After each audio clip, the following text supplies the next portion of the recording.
Ushbu loyiha Andijon viloyati Xo'jaobod tumani Faqirqishloq mahalla fuqarolar hududidagi 26-73 konturda jambil ziravorlari mahsuloti ekib yetishtirilmoqda.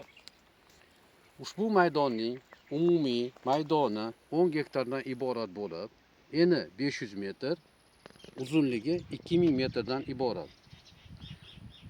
Ko'rsatilgan konturda jami 25 ta dehqon xo'jaliklari bo'lib, hozirda ular tomonidan yer maydonida turli xil agrotexnik ishlari olib borilmoqda.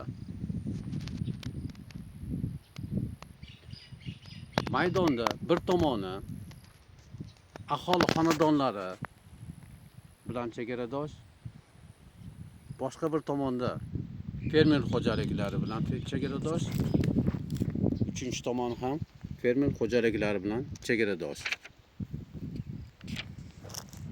Hozirda jambil ekinlari unib chiqqan.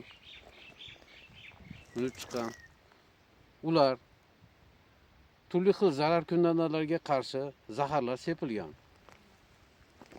Har bir dehqon xo'jaliklari uchun 30 sotkdan yer maydoni to'g'ri keladi. Belgilangan konturda ekin maydonlari zamonaviy usullar bilan parvarlashlanmoqda. O'simliklar tabiiy va mineral o'g'itlar bilan yetishtirildi. Ushbu loyihani tumandagi Sarqamish tomorqa xizmati fermer xo'jaliklar bilan hamjihatlikda amalga oshirilmoqda.